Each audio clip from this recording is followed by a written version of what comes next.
ఇక్కడ ఈ సంఘటన జరుగుతుండగా మరో చోట న్యూయార్క్‌లో ఓ అపార్ట్‌మెంట్‌లో నటాలియా అంటే ఎక్కడలేని మోహం కలగసాగింది మాధవన్‌కు. ఎంత అనుభవించినా ఇంకా ఇంకా కావాలి అనే ఆమె తీరు మాధవన్‌కు బాగా నచ్చింది. ఆమెను వదిలి అక్కడ్నుంచి వెళ్ళబుద్ధి కావడం లేదు. ఆమె వస్తానంటే తనతో పాటే మళ్ళీ అక్కడ్నుంచి తీసుకుపోవాలని అనిపించసాగింది. అదే మాట ఆమెతో అన్నాడు. నాతో వచ్చేయకూడదా డార్లింగ్? నిన్ను వదిలి నేను వెళ్ళలేను. నేను చావనైనా చస్తాను కానీ, ఇక నిన్ను వదిలుండడం అనేది నా వల్ల కాదు. నటాలియా నవ్వింది. నువ్వు ఇక్కడ్నుంచి వెళ్ళలేవు. నీ శవం మాత్రమే వెళుతుంది. అతని వైపే చిత్రంగా చూస్తూ అంది. అదో పెద్ద జోకులా పగలబడి నవ్వాడు మాధవన్. నవ్వుతున్న మాధవన్ వైపే సీరియస్‌గా చూడసాగింది నటాలియా. ఆమె కళ్ళు ఎర్రగా ఉన్నాయి. చూపుల్లో వేడుంది. ఎదుటి మనిషిని కాల్చి బూడిద చేసేలాంటి తీక్షణమైన ఆమె చూపుల్లో తేడాని, మోహావేశంతో ఉన్మత్తుడైన మాధవన్ కనుక్కోలేదు. తను ఎంతో తెలివిగలవాణ్ణని, తనంత తెలివిగలవారు ఈ భూమి మీద లేరు అనుకునే కొన్ని కోట్ల మంది అర్భకుల్లో అతను ఒకడు. అప్పుడు దాదాపు అర్ధరాత్రి కావస్తోంది. హఠాత్తుగా ఆమె తలలో రొద ప్రారంభమైంది. ఆమె అంతరాత్మ నిద్రలేచినట్లయింది. వీణ్ణి చంపు, వీణ్ణి చంపు. మాధవన్ని ఉద్దేశించి ఎవరో గుసగుస చెబుతున్నట్టుగా అనిపించసాగింది. వీడు మహాకింకరకు అన్యాయం చేశాడు. వీడు చచ్చిపోవాలి. అవును, చచ్చిపోవాలి. మహాకింకరను కదిలించిన వాళ్ళెవరైనా చచ్చిపోవలసిందే. అవునా? అవును, అవును. వీణ్ణి కడతేర్చి మహాకింకర రక్తదాహాన్ని తీర్చు. నిద్రలేచిన మహాకింకర ఆకలిని చల్లార్చు. అలాగే, అలాగే. ఇంకా ఆలస్యమెందుకు? వీడి రక్తాన్ని తాగడానికి మహాకింకర ఉరూతులూగుతున్నాడు. రక్తం కావాలి, రక్తం కావాలి. నటాలియా లేచి డ్రెస్ చేసుకోసాగింది. ఆమె తయారు కావడం చూసి ఎక్కడికి తయారవుతున్నావు అని అడిగాడు. అలా బయటకు వెళదాం. ఈ టైంలోనా? అవును, ఈ టైంలో అయితే బాగుంటుంది. హైవే మీద రైడింగ్ చాలా బాగుంటుంది. థ్రిల్లింగ్‌గా ఉంటుంది. అవునవును. హైవేలో రోడ్డు పక్కన కారాపి ప్రేమించుకుంటే నాకు కూడా బాగుంటుంది. ఏమంటావ్? నటాలియా కూడా నవ్వింది. ఇద్దరూ కారెక్కారు. కారు హైవే మీద వేగంగా వెళుతోంది. అప్పుడప్పుడు హైవే పెట్రోలింగ్ కార్లు కనిపిస్తున్నాయి. నటాలియా చాలా స్పీడుగా కారు నడుపుతోంది. కారు న్యూయార్క్‌ను వదిలి ఓ 100 కిలోమీటర్ల దూరం పోయారు. ఆమె కారు నాపింది. "ఉమ్, కానీ" మహాకింకరకి ఆత్రంగా ఉంది. "ఇంకా ఆలస్యమెందుకు? విధ్వంసాన్ని సృష్టించు, విధ్వంసాన్ని సృష్టించు" అని ఎవరో గుండెల్లోంచి అరుస్తున్నట్లు అనిపించసాగింది. "వీణ్ణి చంపు, వీణ్ణి చంపు" ఎవరో మనసులో అంతరాత్మ రొదపెడుతోంది. "మాధవ్, ఒకసారి కారు దిగు" అంది. "ఎందుకు?" "దిగు చెప్తాను." మాధవన్ కారు దిగాడు. అతను కారు దిగ్గానే కారు రివర్స్ చేస్తున్నట్లు కారును వెనక్కి తిప్పింది. మాధవన్ దగ్గరకు కారు తీసుకొచ్చి ఆపబోతున్నట్లు ఆపుతూనే రోడ్డు మధ్య నిలబడ్డ మాధవన్ను కారుతో డాష్ ఇచ్చింది. మాధవన్ కారు తాకిడికి అంతెత్తున ఎగిరిపడ్డాడు. ఆ తాకిడికి అతడి 2 కాళ్ళు మధ్యకి పొట్లకాయలా విరిగిపోయాయి. అవి రెండూ చర్మానికి అంటిపెట్టుకుని వేలాడసాగాయి. అతడు ఘోరంగా ఆర్తనాదాలు చేయసాగాడు. నటాలియా కారునాపి అతడి దగ్గరకు పరిగెత్తుకొచ్చింది. ఒరేయ్, నువ్వు మహాకింకరని ఎదిరించినందుకు చచ్చిపోవాలి. నువ్వు కాదు, ఎవరైనా చావాల్సిందే అంటూ కింద పడిపోయున్న అతడి మెడ మీద కాలు పెట్టి బలంగా తొక్కసాగింది. ఆమెలోంచి అలాంటి ప్రతిస్పందనొస్తుందని ఊహించని మాధవన్ విభ్రాంతిగా చూశాడు. నటాలియా బూటుకాలు అతడి మెడని నలిపేసాగింది. 2 చేతులతో తన మెడను నలిపే ఆమె పాదాన్ని నెట్టే చూశాడు. కాని సాధ్యం కాలేదు. ఆమె కాలు అతడి కంఠాన్ని నొక్కేసాగింది. మాధవన్ కళ్ళు ఆశ్చర్యంతో వెడల్పయ్యాయి. ఎందుకు? ఎందుకు తన నటాలియా తనని ఎందుకు చంపుతుందో అతనికి అర్థం కాలేదు. ఆమె కాలును కదల్చడానికి శక్తి లేక ఆమె వైపు విభ్రాంతిగా చూస్తూ ప్రాణాలు వదిలేశాడు. ఇదంతా కేవలం ఓ నిమిషంలోపే. మాధవన్ ప్రాణాలు పోగానే నటాలియా అతని శవం వైపు అసహ్యంగా చూస్తూ శవాన్ని కాలితో ఒక తన్ను తన్నింది. గబగబా కారెక్కింది. నిమిషాల్లో కారు ఆ స్పాట్ నుంచి దూరంగా వెళ్ళిపోయింది. మాధవన్ శవం ఆ హైవే మీద దిక్కులేకుండా పడిపోయింది. డబ్బే సర్వస్వం. డబ్బు కోసం ఏమైనా చేయడానికి ఇష్టపడే మాధవన్‌కి ముగింపు మహాకింకర అలా పలికాడు. డాక్టర్ ధనంజయ్‌కి ఎదురుగా వణుకుతూ కూర్చునున్నాడు శివాజీ. శరీరం మీద ఎలాంటి ఆచ్ఛాదన లేనివాడు చలికి ఎలా వణికిపోతాడో అలా వణికిపోతున్నాడు. శివాజీ పక్కనే చంద్రమతి కూర్చునుంది. భర్త పరిస్థితి చూసి ఏడ్చినట్లు ఆమె కళ్ళు ఉబ్బిపోయున్నాయి. శివాజీ బరువు మరో 2 కేజీలు తగ్గిపోయింది. ఇప్పుడు అతని బరువు 58 కేజీలు మాత్రమే. డాక్టర్ ధనంజయ్‌ని ఆశ్చర్యంగొల్పిన విషయం అదే. మనిషి బరువు అంత వేగంగా తగ్గడమనేది దాదాపు అసాధ్యం. శివాజీని టెస్ట్ చేయడానికి ముందు ల్యాబ్ నుంచి రిపోర్ట్స్ అన్నీ తెప్పించి చూశాడు. మొత్తం 24 రకాల టెస్టులు చేశాడు అతడి రక్తం మీద. అన్నీ సవ్యంగా ఉన్నాయి. ఎక్కడా పాజిటివ్ లక్షణాలు కనిపించలేదు. యూరిన్ టెస్టుల్లోనూ ఎక్కడా ఏ లోపం లేదు. మరి లోపం ఎక్కడుంది? ధనుంజయ రిపోర్ట్స్ అన్నీ మళ్ళీ చెక్ చేశాడు. అన్నీ సవ్యంగానే ఉన్నాయి. ఏమైంది డాక్టర్? ఏమన్నా తెలిసిందా? అని అడిగాడు. ఏం లేదమ్మా, అంతా నార్మల్గానే ఉంది. సిటీ స్కాన్ చేయిద్దాం. టోటల్ బాడీ స్కాన్ చేస్తే మంచిదని నాకు అనిపిస్తోంది. చంద్రమతి నిస్పృహగా తల విదిల్చింది. అందరూ డాక్టర్సు ఇదే అంటున్నారు. వెళ్ళిన ప్రతి చోట అవే టెస్టులు, అవే రిపోర్ట్లు వస్తే నా భర్తకున్న రోగం ఏంటో ఇది అని చెప్పలేకపోతున్నారు. చెవుల్లోంచి, ముక్కులోంచి మొన్న రక్తం ఎందుకొచ్చిందంటారు? ఏదైనా ఇన్ఫెక్షన్ వల్ల వచ్చుండొచ్చు. ఏంటా ఇన్ఫెక్షన్? చూడండి మేడం, మీరలా ఇరిటేట్ అవ్వకండి. ఇన్వెస్టిగేట్ చెయ్యందే నేను ఇది అని మీకు చెప్పలేను. ఎందుకైనా మంచిది, మీ వారిని ఇన్పేషెంట్గా మా హాస్పిటల్లో చేర్చండి. అన్ని టెస్టులు మేమే చేస్తాం. ఇంకా ఏమేం టెస్టులు చేయాలి? X-ray, CT scan, EEG, EKG, total metabolic survey. అలాగే సార్, డబ్బు ఎంతైనా పర్వాలేదు. నా భర్త మామూలుగా అయితే అంతే చాలు. 10 నిమిషాల తర్వాత శివాజీ ఇన్పేషెంట్గా డాక్టర్ ధనుంజయ్ హాస్పిటల్లో చేరాడు. ధనుంజయ్ తను ఒక్కడే ఈ కేసు డీల్ చేయలేనని మరో 2 సూపర్ స్పెషలిస్టులను పిలిపించాడు. ఆ రోజే CT scan, x-ray, ECG, EKG మొదలైన టెస్టులు చేశారు. శరీరంలో ఇంధనం తగ్గిపోకుండా శరీరాన్ని బ్యాలెన్స్ చేయడానికి 4 బాటిల్స్ గ్లూకోజ్ ఎక్కించారు. హైపోటెన్సీ విటమిన్స్, ప్రోటీన్ టాబ్లెట్స్ ఇచ్చారు. రిపోర్ట్స్ వల్ల తేలిందేంటంటే అతనిలో ఉన్న రోగ నిరోధక శక్తి క్రమేపీ తగ్గిపోతుందని. బ్రాంకైటిస్, ట్యూబర్క్లోసిస్, చివరికి జలుబు కూడా అతనికి ప్రాణాంతకమయ్యే స్థితికి అతడు చేరుకుంటున్నాడని. అతన్ని మరో 3 రోజుల తర్వాత బరువు చూస్తే తప్ప ధనుంజయ్కి ఏమీ అర్థం కాని పరిస్థితి ఏర్పడింది. శరీరం డీహైడ్రేషన్కి లోను కాకుండా ఫ్లూయిడ్స్ ఎక్కసాగాయి. ఇక ఈ సంఘటన జరుగుతుండగా మరో చోట మహాకింకర విగ్రహాన్ని తీరం వరకు చేర్చి నటాలియా అందాల్ని లంచంగా అనుభవించి మహాకింకర విగ్రహం దేశం నుండి స్మగుల్ అవడానికి సహాయపడ్డ ఎక్సైజ్ ఆఫీసర్లు కూడా వేరువేరు కారణాల వల్ల హాస్పిటల్ పాలయ్యారు. వాళ్ల శరీరాలు కూడా ఆశ్చర్యంగా బరువు తగ్గిపోవడం ప్రారంభమైంది. వెల్కమ్. నీ రాకతో నా బంగ్లాకు కొత్త అందాలొచ్చాయి. నువ్వు తీసుకొచ్చిన విగ్రహం నాకు బాగా నచ్చింది. అది నా మ్యూజియం అందాన్ని మరింత ఇనుమడింపజేసింది. కాబట్టి నీకేం కావాలో కోరుకో. ఫెర్నాండేజ్ నటాలియా వైపు ఆరాధనగా చూస్తూ అన్నాడు. ఆమె అందాన్ని చూసి అతనికి ఈర్ష్య కలుగుతోంది. అలాంటి అందగత్తెను అనుభవించలేని తన మీద తనకే అసహ్యం లాంటిది కూడా కలగసాగింది. ఆ పొగడతకు ఉబ్బిపోయింది నటాలియా. ముంచుకొస్తున్న ప్రమాదాన్ని గ్రహించలేకపోయింది. నీకు ఏం కావాలో చెప్పు. నువ్వు ఏమడిగినా తప్పకుండా ఇస్తాను. ఒక్కటి తప్ప. ఏంటి మాస్టర్ అది? నీ ప్రాణం. ఉలిక్కిపడింది నటాలియా. ప్రాణభయం అనేది ఆమె కళ్ళల్లో లీలగా కదలాడింది. చిన్నగా నవ్వింది. ఫెర్నాండేజ్ జోక్గా అన్నాడేమో అనుకుంటూ. ఎందుకు నవ్వుతున్నావు? ఆమె మెడవైపు ఆరాధనగా చూస్తూ అన్నాడు ఫెర్నాండేజ్. ఆమె మెడవంపులో తలదాచుకుంటే బాగుంటుంది కదూ. ఆ కురులలో తన ముఖం చిక్కుకుపోతే ఇంకా బాగుంటుందేమో. ఆ కళ్ళు ఎంత అందంగా ఉన్నాయి. ఎంత చూసినా ఆమెనింకా తనివి తీరా చూడాలనిపిస్తోంది. ముఖ్యంగా ఆ పెదవులు. ఒక రకంగా చెప్పాలంటే ఆమె అందాన్ని చూస్తుంటే జలసీతో పాటు కోపం కూడా కలగసాగింది ఫెర్నాండేజ్కి. ఏం మాట్లాడవేం? ఏం కావాలడుగు. నీ ప్రాణాలు తప్ప ఏదైనా ఇస్తాను. లాస్ ఏంజల్స్లో ఓ మంచి అపార్ట్మెంట్ కొనివ్వండి చాలు. పకపకా నవ్వాడు ఫెర్నాండేజ్. నువ్వు ఎప్పుడొచ్చినా సరే రేపే నీ పేరుతో ఓ అపార్ట్మెంట్ రిజిస్టర్ చేస్తాను. ఆ అపార్ట్మెంట్లో నువ్వెప్పుడూ ఉండలేవు. లివింగ్ రూమ్లో నీది పెద్ద ఫోటో కూడా పెట్టిస్తాను.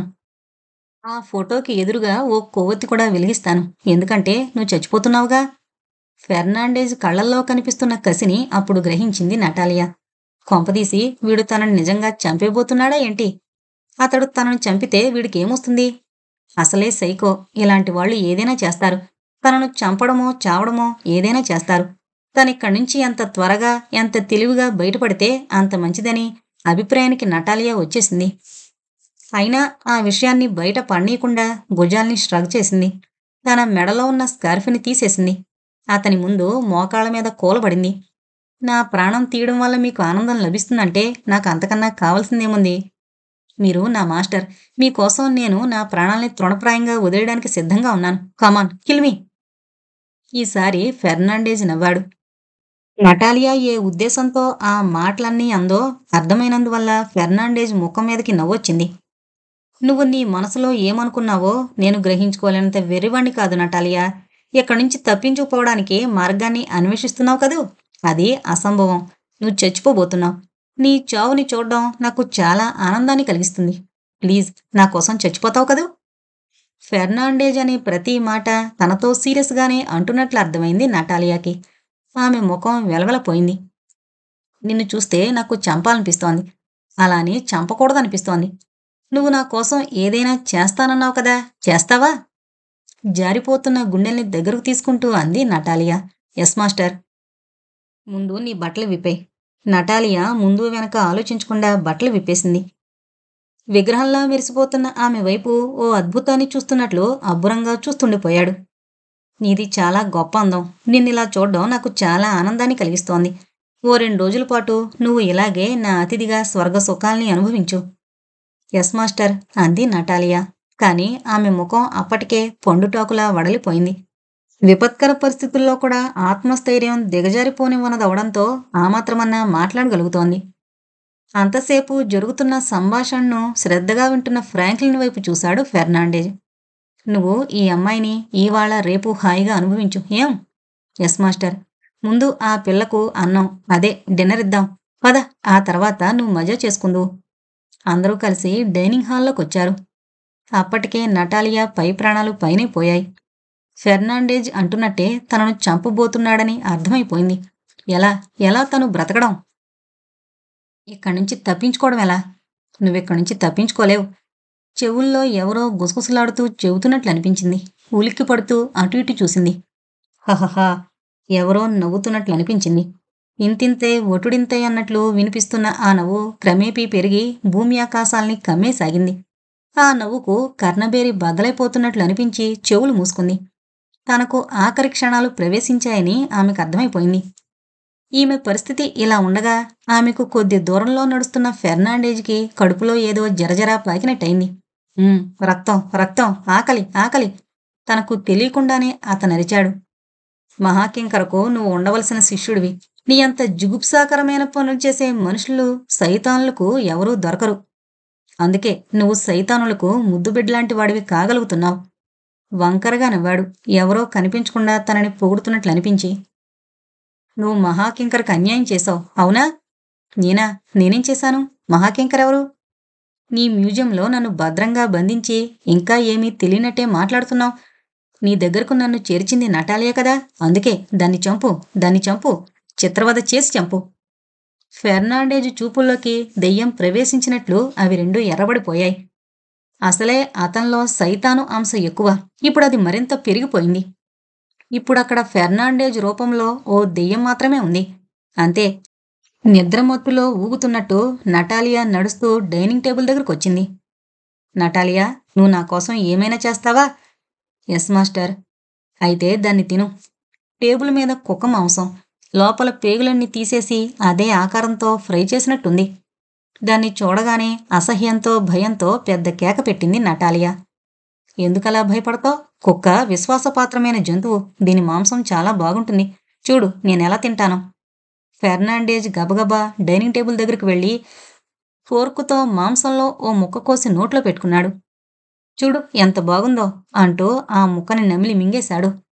ఫెర్నాండేజ్ వైపు చూడలేక చూపుల్ని తిప్పేసుకుంది నటాలియా. నీకిష్టం లేకపోతే వద్దులే. నీకు ఇది ఆఖరి భోజనం కదా, నీకిష్టమొచ్చింది తిను అంటూ డైనింగ్ టేబుల్ మీదున్న డిష్ల మీద మూతలన్నీ తీశాడు.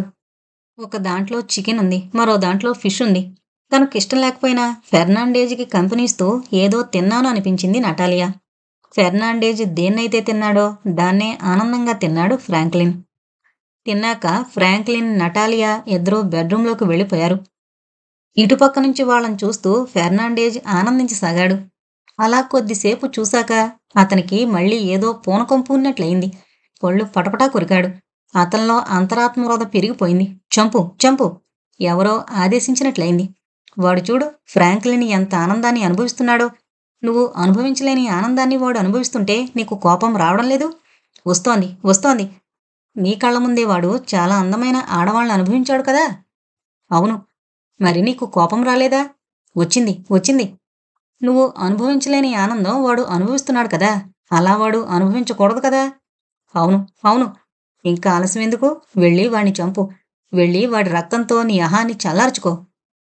ట్రాన్స్లో ఉన్నట్టు పక్కనే ఉన్న రివాల్వర్ తీసుకుని అటుపక్కున్న బెడ్రూంలోకి వెళ్ళాడు. అమాంతం లోనికొచ్చిన ఫెర్నాండేజ్ని చూసి ఫ్రాంక్లిన్ ఏదో అనబోయేంతలోనే అతని చేతిలోని రివాల్వర్ పేలింది. బుల్లెట్ నేరుగా అతని గుండెల్లోంచి దూసుకుపోయింది. ఏం జరిగిందో అర్థమయ్యే లోపలే ఫ్రాంక్లిన్ ప్రాణం ఎగిరిపోయింది. మాస్టర్ తనను కాల్చడమా, తనను చంపడమా, తను ఏం తప్పు చేశాడని, తనకు తెలిసినంతవరకు ప్రతిరోజు అతను ఆనందంగా ఉండాలని ఫెర్నాండేజ్ కోసం అన్ని పనులు చేశాడు. మరి అటువంటప్పుడు తనను ఎందుకు చంపాడు?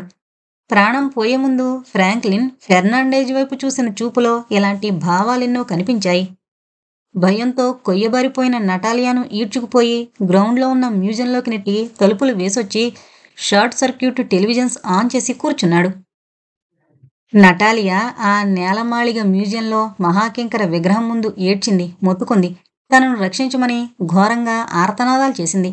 36 రోజుల పాటు రకరకాలుగా చిత్రహింసను అనుభవిస్తూ ఆమె ఆకలితో ప్రాణాలు పోగొట్టుకుంది. ఆ 36 రోజుల పాటు షార్ట్ సర్క్యూట్ టీవీ ముందు కూర్చుని నటాలియా అనుభవిస్తున్న హింసను తనివితీరా తృప్తిగా చూశాడతను. అతనికిప్పుడు తృప్తిగా ఉంది, చాలా తృప్తి. ప్రపంచంలో ఎవరూ పొందలేని తృప్తి. నటాలియా చనిపోయిన 3 రోజుల తర్వాత మెల్లగా మ్యూజియం తలుపు తెరిచాడు. లోపల భరించలేని దుర్వాసన. నటాలియా శరీరం అప్పటికే కుళ్ళిపోవడం ప్రారంభమైంది. ఆ కంపును భరిస్తూ ఫెర్నాండేజ్ వెళ్లి మహాకింకర విగ్రహానికి ఎదురుగా నిలబడ్డాడు. అవును, ఆ విగ్రహంలో చాలా గొప్ప జీవకళుంది. ఆ హాల్లో నుంచి ఎటు చూసినా అది అటుపక్క తన వైపే చూస్తున్నట్టు అనిపించసాగింది. నువ్వు చాలా అందంగా ఉన్నావు తెలుసా? ఆ విగ్రహాన్ని ఉద్దేశిస్తూ అన్నాడు ఫెర్నాండేజ్. ఆ విగ్రహానికి ఏదో కదలికొచ్చినట్లు అనిపించింది. కళ్ళు కూడా కదిలినట్లు అనిపించింది. అది ఒక్కొక్కడిగే తన వైపే కదులుతూ వస్తున్నట్లు అనిపించసాగింది. ఒరేయ్, ఎందుకురా అలా నా వైపే చూస్తావు? ఆ విగ్రహం వైపు చూస్తూ అరిచాడు. నువ్వంటే నాకు భయం అనుకున్నావా? అసలు భయం లేదు. నువ్వు నన్నేం చేయలేవు. నీ చూపుల్ని నేనసలు ఖాతరు చేయను. ఆ విగ్రహం కదిలింది మెల్లగా. 5 అడుగులకు పెరిగింది. ఫెర్నాండేజ్ చూస్తుండగానే అది దాని సైజును పైన సీలింగ్ వరకు పెంచుకుంది. దాంతోపాటు దాని శరీరం కూడా పొడవుకు తగినట్లు పెరగసాగింది. విగ్రహం యొక్క ఆకారానికి తగ్గట్టు విగ్రహం చేతిలో ఉన్న ఖడ్గం సైజు కూడా పెరిగిపోయింది. ఆ ఖడ్గం తనవైపే గురిపెట్టినట్లు అనిపించింది. ఆ విగ్రహం చూపు ఫెర్నాండేజ్ ఎటు వెళితే అటువైపుకి పరిగెత్తుకు రాసాగింది. ఆ చూపు నుంచి తప్పించుకునేందుకు మ్యూజియంలోనే అటు ఇటు పరిగెత్తాడు. దాక్కోడానికి అనువైన అన్ని ప్రదేశాల్లో దాక్కున్నాడు. ఏదో చెబుతున్నట్లు, ఏదో హెచ్చరిస్తున్నట్లు రకరకాలుగా ఆ చూపు ఫెర్నాండేజ్ వెంటబడింది. ఆ చూపుల నుంచి ఆ విగ్రహం చేతిలోని కత్తి తన మీదకి తరుముకొస్తున్నట్లు అనిపించి అతి కష్టంగా తప్పించుకుంటున్నట్లు పైగదిలోకి పరిగెత్తుకొచ్చాడు. ఏదో ఉన్మత్తత. విధ్వంసం సృష్టించు. మహాకింకరను ఎదిరించిన వాళ్ళు ఎవరైనా మాడి మసైపోవలసిందే. వాళ్ళని చంపు. రివాల్వర్ తీసుకుని ఆ బంగ్లాలో ఉన్న తన అనుచరులందర్నీ కాల్చి పారేశాడు. అయినా అతని దాహం తీరలేదు. దాహం. నువ్వింకా విధ్వంసం సృష్టించాలి. పోర్టుకోలో ఉన్న కార్లలో ఉన్న పెట్రోల్ అంతా 2 క్యాన్లలోకి తీశాడు. ఆ కార్ల నిండా పెట్రోల్ని చల్లాడు. అలా చల్లుకుంటూ మ్యూజియంలో కడుగు పెట్టాడు. ఒరేయ్, ఎందుకురా అలా చూస్తావు? నేను నీకు భయపడతాననుకున్నావా? ఏది నా వైపు చూడు. నీ చూపంటే భయం అనుకున్నావా? నాకసలు భయం లేదు అంటూ మ్యూజియం నిండా పెట్రోల్ చల్లాడు. ఇంకా ఆలస్యం ఎందుకు? కానీ నీ జేబులో గ్యాస్ లైటర్ ఉంది. వెలిగించు. విధ్వంసం సృష్టించు. మహాకింకర విగ్రహం తన మీదకి దూసుకొస్తున్నట్లు అనిపించి కెవ్వుము నరుస్తూ కింద పడిపోయాడు. వద్దు, నన్ను చంపొద్దు. నిన్నేం చేయను. మహాకింకరను మోసం చేస్తున్నట్లు, మహాకింకర కత్తి నుండి తనను తాను డిఫెండ్ చేసుకుంటున్నట్లు వెనక్కి పోకుతూనే లైటర్ని తీసుకున్నాడు. మహాకింకరని మోసం చేస్తున్నట్లు, మోసంతో అతన్ని ఎదురుదెబ్బ తీస్తున్నట్లు లైటర్ని వెలిగించి అంతకు ముందే చెల్లిన పెట్రోల్ మీద పడేశాడు. 3 నిమిషాల తర్వాత ఆ భవంతి పెద్దగా పేలిపోయింది. 4 వైపులా నాల్కలు సాచుతూ మంటలు పైకి ఎగబాకాయి. 3 రోజుల తర్వాత మంటలన్నీ అదుపులోకొచ్చాక బ్యూరో ఆఫ్ ఇన్వెస్టిగేషన్కు ఆ భవంతి నేలమాళిగలో కరిగి ముద్దైన చాలా విగ్రహాలు దొరికాయి. అందులో మహాకింకర విగ్రహం అనే బంగారపు ముద్ద కూడా ఉంది. 3 నెలల తర్వాత శివాజీ చనిపోయాడు. అలాగే ఎక్సైజ్ ఆఫీసర్స్ కూడా. శివాజీకొచ్చిన రోగమేంటో ఎవరూ కనుక్కోలేకపోయారు. అతనికొచ్చిన రోగమేదో డయాగ్నైజ్ చేసేందుకు దేశంలో ఉన్న గొప్ప గొప్ప డాక్టర్స్ అందరూ ప్రయత్నించారు. కానీ ఎవరి వల్ల కాలేదు జబ్బేంటో కనుక్కోవడం. శివాజీకొచ్చిన జబ్బేంటో అనేది మిస్టరీగానే ఉండిపోయింది. అవును, మహాకింకర విగ్రహం. శివాజీకొచ్చిన జబ్బు, జరిగిన విధ్వంసం వెనక కలిగిన ప్రేరణ అంతా మిస్టరీనే. ఇంతటితో మహాకింకర అనే నవల కంప్లీట్ అయిందండి. నవల ఎలా ఉంది? మన శ్రోతలకు నచ్చిందా లేదా అనేది నాకు కామెంట్స్ రూపంలో తెలియచేయగలరు.